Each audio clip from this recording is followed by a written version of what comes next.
അതെ, ഞാൻ ഇപ്പം അങ്ങോട്ട് വരില്ല. എനിക്ക് വേറെ കുറച്ച് പരിപാടി ഉണ്ടേ. പിന്നെ ഒരു കാര്യം, വെള്ളം നനയ്ക്കണ്ടല്ലോ എന്ന് കരുതി അവിടെ ഇവിടെ പോയിക്കരുത്. അവിടെ ഉണ്ടാവണം. മഴ പെയ്തിട്ടെങ്ങാനും വെള്ളം കയറിയാൽ ചീരയിലാ വരുന്നത്.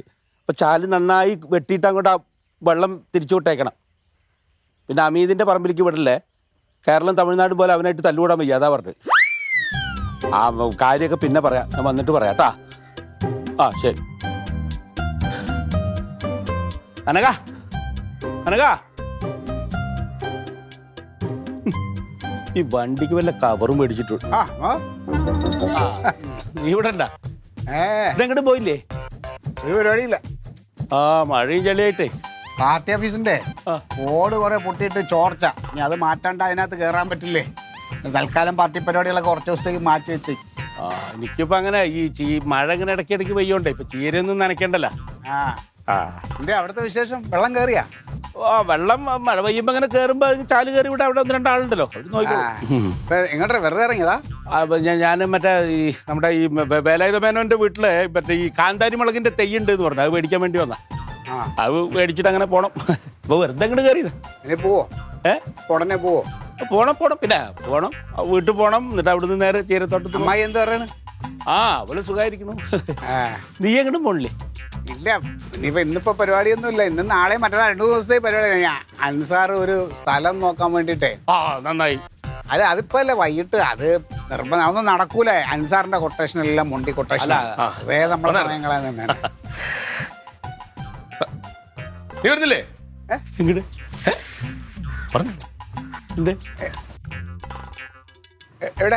അമ്മ ഒന്നും പറഞ്ഞില്ല എൻ്റെ അടുത്ത്. അവൻ മറ്റേ അവന്റെ മറ്റേ നാസറിന്റെ അല്ലേ അൻസാറിന്റെ മറ്റേ സ്ഥലം നോക്കാൻ വേണ്ടി പോവാ.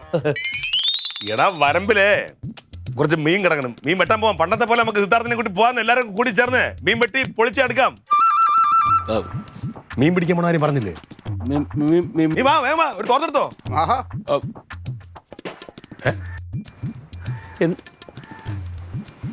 ഇച്ചിരി പൈസയുടെ കുറവുണ്ടെന്നുള്ളതേ ഉള്ളൂ. പക്ഷേ ഞാൻ ആരെയും വേർതിരിച്ചൊന്നും കണ്ടിട്ടില്ല. അല്ല, ഈ അച്ഛനെക്കാളും ബഹുമാനവും സ്നേഹവും ഞാൻ അമ്മാവന് തരണുണ്ട്. എന്തറിയോടാ പറയട്ടടാ. അമ്മാവോ, നിങ്ങൾ ഒന്നും പറയാൻ യോഗ്യനല്ല. ഒരു വാക്ക് എൻ്റെ അടുത്ത് പറഞ്ഞ എന്താ കുഴപ്പം? അതെന്തറിയോ, ഇവൻ ഈ വെള്ളയും ഇട്ട് വരുന്നതാണല്ലോ. അതില് ചളി പൊരളണ്ടാന്ന് കരുതിയിട്ടാണ് ഞാൻ അവനോട്. നിങ്ങളെ ഹൃദയത്തിലും നിങ്ങളുടെ തലയിലും ചെളിയാണ്. സംസാരിക്കല്ലേ? അല്ല, നീ ഈ വന്നാലും ഈ വരമ്പിലെങ്ങനെ പണമില്ലാത്തവൻ പിണം. അതിപ്പോ ഞാൻ മനസ്സിലാക്കി. പക്ഷേ തത്വവും ശാസ്ത്രം അമ്മാവന് എന്നോടൊരു വാക്ക് പറഞ്ഞ എന്തിനാ കുഴപ്പം? അമ്മാവൻ പറയാനായിട്ട് വന്നിട്ടുണ്ടാവും. ഇനി നിനക്ക് എന്തെങ്കിലും തിരക്കുണ്ടെങ്കിൽ അമ്മാവൻ അറിയാൻ പറ്റില്ലല്ലോ. അതൊന്നും അല്ലടാ, ഞാൻ ഒരു തിരക്കും ഇല്ലാന്ന് പറഞ്ഞിട്ടും അമ്മാവൻ എന്നോട്. അല്ല, എന്നോട് ആദ്യം പറഞ്ഞ ഞാൻ അമ്മാവന് മാത്രം ഉണ്ടെന്നാണ് പറഞ്ഞത്. എനിക്ക് എന്തെങ്കിലും വിഷമമുണ്ടെന്ന് അതാണ്. അല്ലെ, നീ വാ, നമുക്ക് റെഡി ആയിട്ട് വേണം. ഞാൻ ബാത്റൂം നീ തോർത്തിട്ടുണ്ടോ? ഞാൻ വരാം. പക്ഷെ അമ്മാവാ, ഞാൻ കല്ലെടുത്തറി എടുക്കാൻ. നീ ചെല്ലേ ബാത്റൂം പോയിട്ട് അതെന്താ വേണ്ട, ഒന്നും പറയുന്നു. നിങ്ങളൊന്നും കേട്ടോ.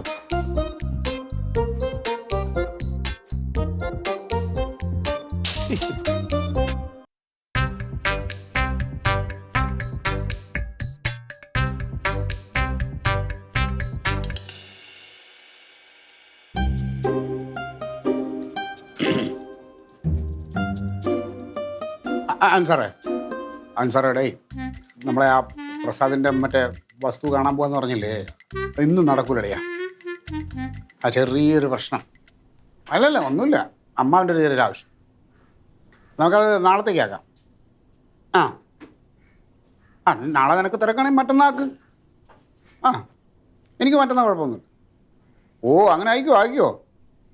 ഇന്ന് നടക്കൂലടാ, അതുകൊണ്ടല്ലോ. ശരി.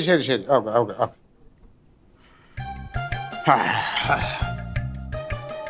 ഞാനൊന്ന് ഇറങ്ങണേ.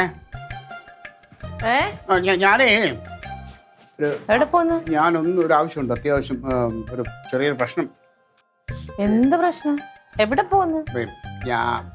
ഞാനും അമ്മാവനും കനകനും കൂടെ അമ്മാവന് അമ്മാവൻ്റെ ഒരു പ്രശ്നം അത് അമ്മാവൻ്റെ പരിഹരിക്കാൻ പ്രശ്നം? അമ്മാവൻ്റെ ഒരു പ്രശ്നം അവിടുത്തെ ഒരു വസ്തുവിലൊരു ചെറിയ പ്രശ്നം അത് പരിഹരിക്കാൻ ഞാനും അങ്ങോട്ട് പോകുന്നുണ്ട് അമ്മാവൻ്റെ അങ്ങോട്ട്. അമ്മാവന്റെ വസ്തുവിന്റെ പ്രശ്നം പരിഹരിക്കാൻ നിങ്ങൾ ഈ വേഷത്തിലോ? സാധാരണ നിങ്ങൾ വെള്ളം ഇട്ടല്ലേ പോവാറ്? വെള്ളമായിട്ടാണ് പോണത് ശരി, പക്ഷേ ഈ വെള്ളമായിട്ട് പോകുമ്പോൾ പല പ്രശ്നങ്ങളും പരിഹരിക്കപ്പെടാൻ പറ്റുന്നുണ്ട്. അപ്പം ഞാൻ ഇന്നൊന്ന് ഇതിട്ടുകൊണ്ട് പോയാൽ കുഴപ്പമുണ്ടോ? ഉണ്ടോ? കുഴപ്പമുണ്ട്. എന്ത് കുഴപ്പം?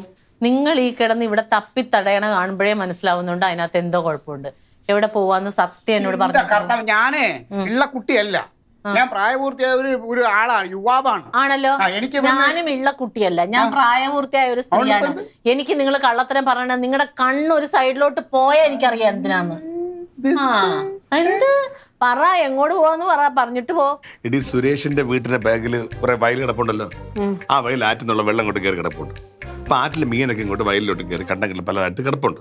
വേട്ടം കണ്ട ആറ്റിലുള്ള മീനൊക്കെ ഇങ്ങോട്ട് ചാടി കയറുന്നത് സുരേഷ് വിളിച്ച് പറഞ്ഞല്ലേ ഫ്രീ ആണെങ്കിൽ അങ്ങോട്ട് ഇറങ്ങുന്നു പറഞ്ഞു.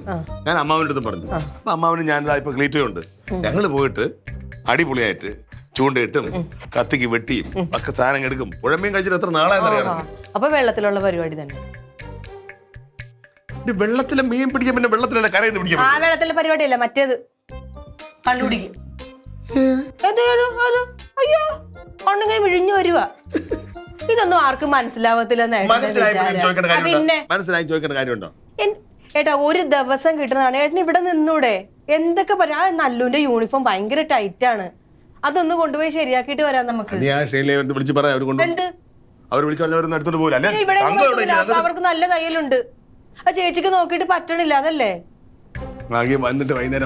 പിന്നെ വൈകിട്ട് ഏതോരത്തിലായിരിക്കും ഏട്ടൻ വരുന്നത്? എഴഞ്ഞാണ്ട് വരുന്നെങ്കിൽ ഞാൻ ഇതിന്റെ അകത്തോട് കരുതലുള്ള കാര്യം.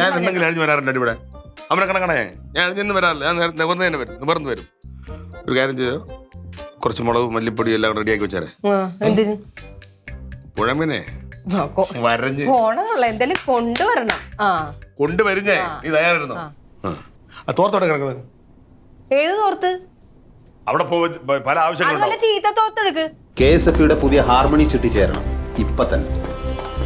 KSFE harmony ചിട്ടികൾ. KSFE ഈ നാടിന്റെ ധൈര്യം.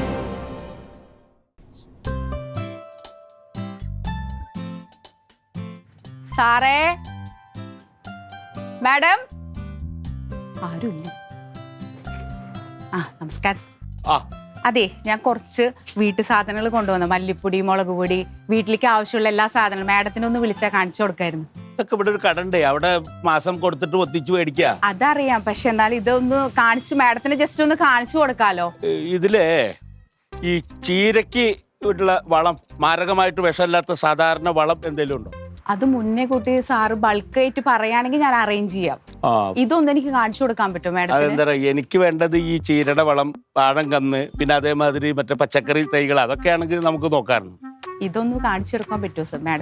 ഇവിടുത്തെ പെണ്ണുങ്ങൾക്ക് അറിയുള്ളൂ, ഞാൻ വിളിക്കാം. ലില്ലിയേ, ഇതാ ഒരു കുട്ടി എന്തൊക്കെ കുറെ സാധനമായിട്ട് വന്നിരിക്കണം, ഇത് വന്നു നോക്കിയാ. തങ്കം ഒന്നുകൂടി വന്ന കുട്ടിയെ, ഇതാ ഒരു കുട്ടി വന്നേക്കണ്, എന്തായാലും വീട്ടിലേക്ക് വേണമെങ്കിൽ മേടിച്ചോ. എന്താ മാവാ? അങ്ങോട്ട് കൊണ്ട കാണിച്ചു കൊടുത്ത മാഡം ഇതൊക്കെ കൊടുക്കുന്നുണ്ട് സാധനങ്ങളെ, നോക്കി നോക്ക്. കുറച്ച് സാധനങ്ങൾ വീട്ടിലേക്ക് ആവശ്യമുള്ളത്, മാഡത്തിന് ഉപകാരപ്പെട്ട സാധനങ്ങളാ. മല്ലിപ്പൊടി, മുളക് പൊടി. ഇതിപ്പോ ഇത് കണ്ടോ, ഇത് കത്തിച്ചു കഴിഞ്ഞാൽ വീട്ടിൽ ഒറ്റ കൊതും ഉണ്ടാവില്ല. ഇതൊന്നും വേണ്ട. അയ്യോ, ഇത് മാഡം ഇത് ഇപ്പൊ ഈ മഴക്കാലത്തെ ഏറ്റവും നല്ല സാധനം. ഒന്ന് നോക്കി നോക്ക്.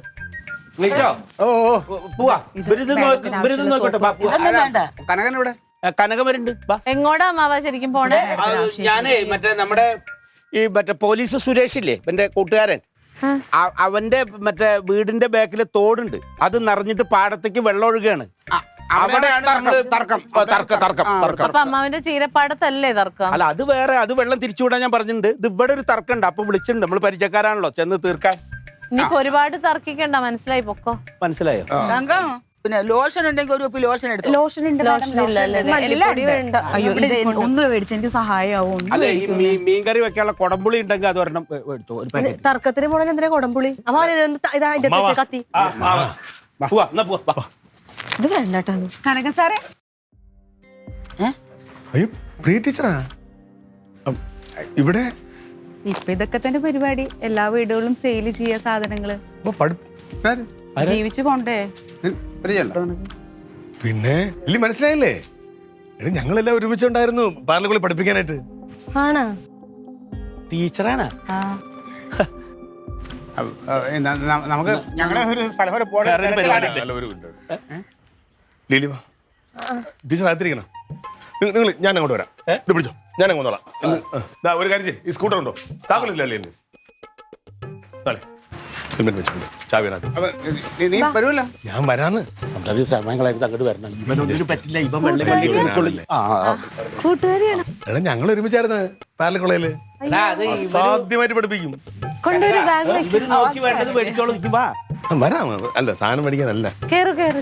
ഞാൻ പോയിട്ടൊന്നുകൂടെ വരണോ? അതാ നീ വരുമോ? ഞാൻ വിളിക്കാളിയാ, സൗകര്യം പോലെ വിളിക്കാം. നിങ്ങൾ പിന്നെ വെട്ടാറങ്ങിയ പിന്നെ എന്നെ വിളിക്കും നോക്കൂലല്ലോ. ഞാൻ വന്നിട്ട് എന്തെങ്കിലും ഉണ്ടെങ്കിൽ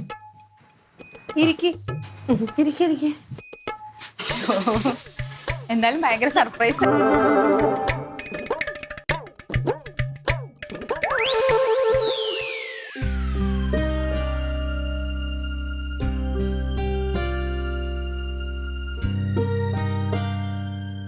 സത്യം പറഞ്ഞാൽ എനിക്ക് ഇങ്ങനെ അറിയില്ലായിരുന്നു. അന്ന് നമ്മുടെ കൂടെ പഠിപ്പിക്കാനുണ്ടായിരുന്ന മിക്കവാറും പേര് ജോലി കിട്ടി, അല്ലെങ്കിൽ ചിലരൊക്കെ പുറത്തൊക്കെ പോയിട്ടുണ്ടായിരുന്നു. എല്ലാവരും നല്ല നിലയിലായിരുന്നു. ഞാൻ ഇടയ്ക്ക് നമ്മുടെ സീനിയർ ആയിട്ടുള്ള ഒരു ഗംഗാര സാറിലായിരുന്നില്ല, സാറിന് ഇടയ്ക്ക് ഒരു വില്ലേജ് ഒരു ആവശ്യമായിട്ട് പോയപ്പോൾ അവിടുത്തെ സാറാ ഓഫീസറായിട്ടിരിക്കുക. അപ്പൊ ഞങ്ങൾ ഇങ്ങനെ പഴയ കാര്യം ഇങ്ങനെ ഒരുപാട് പേരെ ചോദിച്ചു. അപ്പൊ പറഞ്ഞു നമ്മുടെ സനകൻ PSCയിലാണെന്നും അങ്ങനെ ഓരോരുത്തരുടെ കാര്യങ്ങൾ ഇങ്ങനെ പറഞ്ഞു. പക്ഷെ പ്രീ ടീച്ചറുടെ കാര്യം അന്നേരം നമ്മള് എന്തോ പിന്നീട് ആരുമായിട്ട് കോണ്ടാക്ട് ഒന്നും ഇല്ലെന്ന് തോന്നുന്നു അല്ലേ? അങ്ങനെ ആരായിട്ട് ഇപ്പൊ വലിയ ടച്ച് ഒന്നും ഇല്ല. പിന്നെ ആ ജീവിത തിരക്കിൽ അങ്ങനെ പോയി. പിന്നെ ഇപ്പൊ അമ്മയ്ക്ക് വയ്യ, അച്ഛന്റെ മരണം എല്ലാം കൂടി വന്നപ്പോ ജീവിക്കണ്ടേ. കല്യാണം കഴിച്ചിട്ടില്ലാണ്. തിരക്കിന്റെ ഇടയിൽ സത്യം പറഞ്ഞ കല്യാണം കഴിഞ്ഞ മറന്നു എന്ന് പറയാം. അതൊരു കണക്കിന് നന്നായി. ഇപ്പൊ ബാധ്യത ഇല്ലല്ലോ, നമ്മുടെ കാര്യം മാത്രം നോക്കാം. അല്ല ടീച്ചറെ നന്നായിട്ട് പഠിപ്പിക്കുന്ന ഒരാളല്ലേ, അപ്പൊ പഠിപ്പിക്കാറുന്നല്ലോ. കുട്ടികളെ വിളിച്ചിട്ട് 4 ലക്ഷം പറഞ്ഞു കൊടുക്കുന്നത് ഏറ്റവും നല്ല കാര്യമല്ലേ? ആക്ച്വലി ആദ്യം കുറെ കുട്ടികൾ വീട്ടിൽ വന്നോണ്ടിരുന്നതാ. അവര് ഈ ഓൺലൈൻ ക്ലാസ് ഒക്കെ തുടങ്ങിയപ്പോ പിള്ളേരും വരാണ്ടായി, എല്ലാം ഓൺലൈൻ പഠനമായല്ലോ. ഞങ്ങൾ താമസിച്ചുകൊണ്ടിരിക്കുന്ന വീട്ടിൽ നിന്ന് ചെറിയൊരു വീട്ടിലേക്ക് മാറി. അതാവുമ്പോ വാടകയും അമ്മയുടെ കാര്യമൊക്കെ നടന്നു പോകും. നോക്കിയപ്പോ ഇതാണ് ഏറ്റവും നല്ലതെന്ന് തോന്നി. അമ്മയുടെ കാര്യങ്ങളും നടക്കും. അല്ല ഇതിപ്പോ മോശമായതല്ല, ഞാൻ വിചാരിച്ചത് ടീച്ചർ നന്നായിട്ട് പഠിപ്പിക്കുന്ന ഒരാളാണ്, ആ പ്രൊഫഷൻ ഇഷ്ടമുള്ള ഒരാളാണ്. അപ്പൊ അത് പെട്ടെന്ന് മാറിയോണ്ടാണ് ഞാൻ പെട്ടെന്ന് അന്തം വിട്ടത്. ഇങ്ങനെ വരേണ്ട ഒരാളല്ലല്ലോ. കൂട്ടത്തിലുള്ള എല്ലാവരും ഓരോ മേഖലകളിൽ വലിയ വലിയ സ്ഥാനങ്ങളിൽ ഇരിക്കുകയും ചെയ്യുന്നുണ്ടായിരുന്നു. സത്യം പറഞ്ഞ് ഞാൻ ആലോചിക്കുന്ന ടീച്ചറെ, നമ്മള് അന്ന് ആ കൊറോണ കാലത്തല്ലേ ഈ ഓൺലൈൻ പഠനമൊക്കെ വന്നു തുടങ്ങിയത്. അന്നത്തെ സാഹചര്യത്തിന് അത് ആവശ്യമായിരുന്നു. പക്ഷെ അത് കഴിയുമ്പോൾ വീണ്ടും നമ്മളെ ആൾക്കാർ ഇതിന്റെ പിറകെ പോകുന്നതാണ് എനിക്ക് മനസ്സിലാവാത്തത്. ടീച്ചർ ആലോചിച്ചിട്ടുണ്ടോ, നമ്മുടെ ക്ലാസ്സിൽ 40 പേരുണ്ടെങ്കിൽ 40 പേരുടെയും പേര് നമുക്കറിയാം. അവരെവിടെ നിന്നാണ് വരുന്നതെന്ന് അറിയാം, അവന്റെ സ്വഭാവം എന്താണെന്ന് അറിയാം. നമ്മൾ അവരെ മുഖത്ത് നോക്കിയാണ് പഠിപ്പിക്കുന്നത്. അവർ നമ്മുടെ കണ്ണുകളിങ്ങനെ നോക്കിയിരിക്കുമ്പോൾ അറിവ് അങ്ങോട്ടും ഇങ്ങോട്ടും പകരാനായിട്ട് എന്ത് രസമായിരുന്നു. ടീച്ചർ പഠിപ്പിച്ച കവിതകൾ അന്ന് പഠിപ്പിച്ച കുട്ടികൾക്ക് എല്ലാവർക്കും ഓർമ്മയാണ്. കാരണം എന്താണ്, നമ്മളൊരു കിഴക്ക് കൊടുക്കും, ചിലപ്പോൾ നന്നായി പറഞ്ഞു കൊടുക്കും അല്ലേ? അതൊക്കെ ഒരു കാലം. പക്ഷെ അങ്ങനെ പഠിപ്പിക്കുമ്പോൾ ഇപ്പോഴത്തെ കുട്ടികൾക്ക് മനസ്സിലാവുമല്ലോ. ഇവൻ ഈ മുറി അടച്ചിട്ട് എന്താണ് ചെയ്യുന്നത് ആർക്കെങ്കിലും അറിയാമോ? ഓൺലൈൻ ക്ലാസ് നടന്നുകൊണ്ടിരിക്കും. ഈ സമയത്ത് അവൻ ക്ലാസ് അറ്റൻഡ് ചെയ്യുകയാണോ? ഇനി അറ്റൻഡ് ചെയ്താൽ എന്ത്, അറ്റൻഡ് ചെയ്തില്ലെങ്കിൽ എന്ത്? ഓപ്പോസിറ്റ് സാറിന് ഇത് ബാധിക്കുന്ന കാര്യമല്ലല്ലോ. മറ്റാണെങ്കിൽ എന്താണ്, നമ്മൾ പഠിപ്പിച്ചിട്ട് മനസ്സിലായില്ലെങ്കിൽ ആ കുട്ടിയുടെ അച്ഛൻ നമ്മുടെ അടുത്ത് സാറേ എൻ്റെ മോനത്ത് ശ്രദ്ധിച്ചോളണേ എന്നൊക്കെ പറഞ്ഞിട്ടോ നമുക്ക് പഴയ കാലത്ത്. അപ്പൊ പോരാക്കുറവുകൾ എന്തെങ്കിലും ഉണ്ടെങ്കിൽ അങ്ങോട്ടും ഇങ്ങോട്ടും പറയാനും കേൾക്കാനും അറിയാനും അത് മനസ്സിലാക്കാനും ഒക്കെ നമുക്ക് പറ്റുമായിരുന്നു. ഓൺലൈൻ ക്ലാസ് അത് പറ്റുമോ? പിന്നെ ഈ പറഞ്ഞ കണക്കാണ്, ഓരോരുത്തരും അവരുടെ സ്റ്റാറ്റസിന്റെ ഭാഗമായിട്ട് നാട്ടിലുള്ള ഏറ്റവും വലിയൊരു ആപ്പിന്റെ കൂടെ അങ്ങ് പോകും അല്ലേ? വലിയൊരു സ്ഥാപനം നടത്തി അവരൊരു ആപ്പ് തുടങ്ങി കഴിഞ്ഞാൽ ഓൺലൈൻ വഴി അങ്ങോട്ട് പഠിച്ചോളാൻ പറയും. നഷ്ടമാർക്ക നമുക്ക് നമ്മുടെ കുട്ടികളാണ് നഷ്ടപ്പെടുന്നത്. ഇപ്പൊ കുട്ടികളെ വീട്ടിലേക്ക് എങ്ങനെയെങ്കിലും കൊണ്ടെത്തിച്ചാലും പഠിപ്പിക്കാൻ വലിയ പാടായിരിക്കും അല്ലേ? സ്പേസും ഒക്കെ ഇപ്പോഴത്തെ വീട്ടിൽ അതിനുള്ള സൗകര്യം ഇല്ല കനക സാറേ. മാത്രമല്ല ഇപ്പൊ കുട്ടികളെ വിളിച്ചാൽ അവര് വരുമോ? ഈ ഓൺലൈനിന്റെ പുറകെ നടക്കില്ല അവരൊക്കെ. ശരി. അല്ല ഇതെല്ലാം നമുക്ക് നടത്തിയെടുക്കാൻ പറ്റുന്ന കാര്യങ്ങളല്ലേ ഉള്ളൂ. നമ്മുടെ കൂടെ പണ്ട് ഉണ്ടായിരുന്ന പലരൊന്നും വിളിച്ചു നോക്കാം ഞാൻ. ഇപ്പൊ എന്നെ കൊണ്ട് മാത്രമായിട്ട് പറ്റില്ല, എന്നാലും നമുക്കൊന്ന് ശ്രമിച്ചു നോക്കാം. പ്രസാദ് സാറെ ഞാൻ സമ്മതിച്ചിരിക്കുന്നു. കാരണം ഞാൻ എന്താണോ മനസ്സിൽ വിചാരിച്ചത് അതുപോലത്തെ വീട് അല്ലേ? പിന്നെ നമ്മൾ എത്ര നാൾ ട്യൂട്ടോറിയൽ പഠിപ്പിച്ചുകൊണ്ട് നടന്നേ, നമുക്കറിയത്തില്ല എന്റെ കാര്യങ്ങൾ. ഞാൻ ഈ പ്രിയയെ തന്നെ കണ്ട, ഞാൻ പറഞ്ഞല്ലോ, ഞാൻ അന്തം വിട്ടു. ആ പഴയ രൂപമൊക്കെ അങ്ങ് മാറിപ്പോയെന്നേ. ഈ വീട്ടിലെ പ്രാരാബ്ദവും കാര്യങ്ങളും കൊണ്ട് ജോലിയും കിട്ടിയില്ല. ഞാൻ എന്നിട്ട് ഇന്നലെ വീട്ടിൽ പോയിരുന്നു. വീട്ടിൽ ചെന്ന് നോക്കുമ്പോൾ ഒട്ടും സൗകര്യമില്ല. പിന്നെ എണ്ണപ്പലാരൊന്നുമില്ലേ? ആയിരങ്ങളായിരിക്കും. അപ്പൊ ആദ്യം നമുക്ക് അവിടെ വേണ്ട എന്താണ്? അവിടെ അതിനുള്ള സ്പേസ് വേണം. അപ്പൊ ഇപ്പൊ ഈ കണ്ട വീടൊരു ഗുണം അറിയാമോ? ഒന്നാമത്തെ കാര്യം സ്റ്റെപ്പ് ബാക്ക് എന്നാണ്. ഓ, അപ്പൊ പിന്നെ വീട്ടുകാർക്ക് ശല്യമില്ല. ഒരു 10-20 പേർക്ക് കുട്ടികൾക്ക് ഇരുന്ന് പഠിക്കാൻ പറ്റുമല്ലോ. അപ്പൊ അതാണ് സൗകര്യം. ഞാൻ അതാ ഭയങ്കര സന്തോഷമാണ്. പിന്നെ എന്നാലും ആ പ്രിയയുടെ കാര്യമേ, കാരണം പഠിപ്പിക്കുന്ന സമയത്ത് ആ പ്രിയയുടെ ക്ലാസ്സിന് വേണ്ടിയിട്ട് പിള്ളേർ കിടന്ന് അടിപിടി കൂടുമായിരുന്നു. അല്ല, അതാണ് എനിക്ക് ഫീൽ ചെയ്തത്. അല്ലെങ്കിൽ ഇപ്പൊ സാധാരണ ഉഴപ്പി വിടുന്ന അധ്യാപകരാണ് നമ്മൾ ഇതിന് പ്രൊമോട്ട് ചെയ്യില്ലല്ലോ. ഞാൻ ഗംഗാർ സാറിനെ പറഞ്ഞപ്പോൾ സാറ് പറഞ്ഞു, അയ്യോ പ്രിയയ്ക്കോ, അയ്യോ മാക്സിമം സപ്പോർട്ട് ചെയ്യണ്ടാന്ന് പറഞ്ഞു. പിന്നെ സാറും പിന്നെ വേറെ 1-2 പേരത്ത് വിളിച്ച് പറയാന്ന് പറഞ്ഞു. നിന്റെ മക്കൾ എത്ര പഠിക്കുന്നു ഇപ്പൊ? ഒരാള് 9-ല്, ഒരാള് 10 കഴിഞ്ഞു.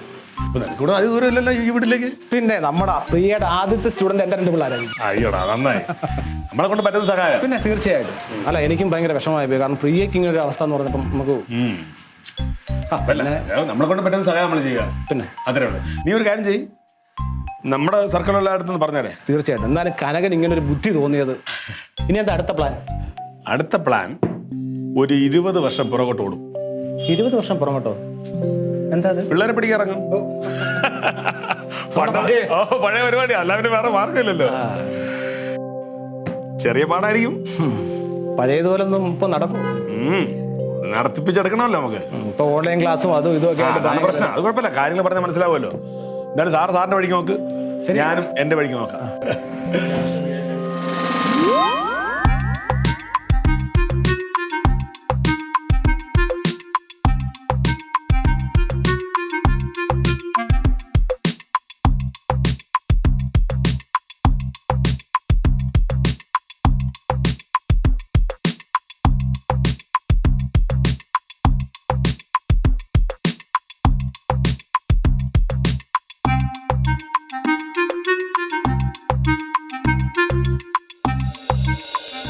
ആക്ച്വലി എനിക്ക് വിശ്വസിക്കാൻ പറ്റുന്നില്ല ഈ 2 ആഴ്ച കൊണ്ട് എൻ്റെ ലൈഫിലുണ്ടായ മാറ്റങ്ങൾ.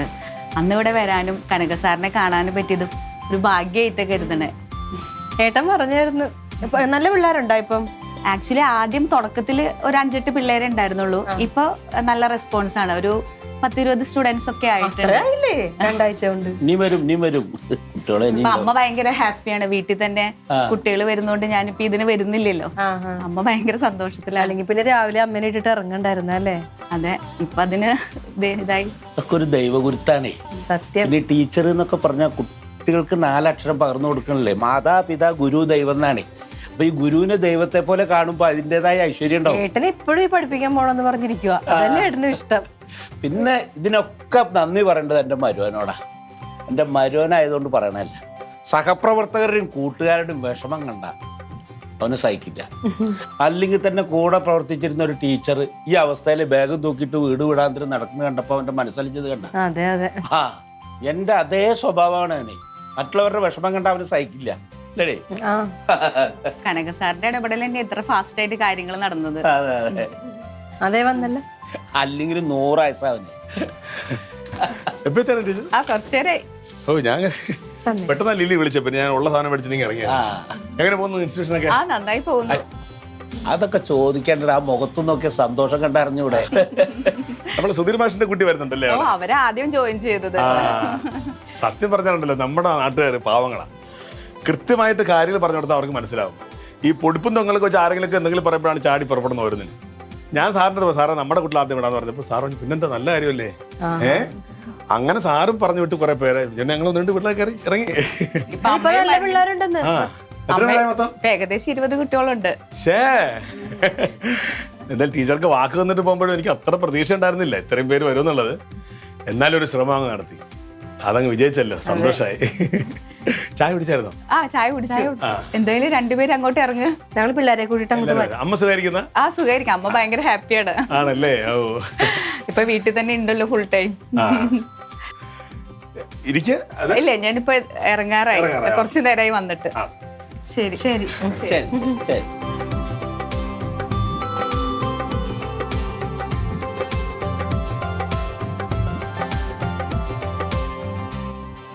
നന്നായി കേട്ടാ.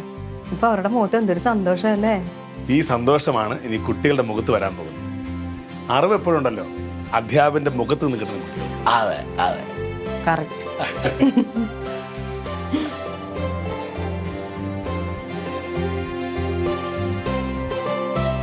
Audience.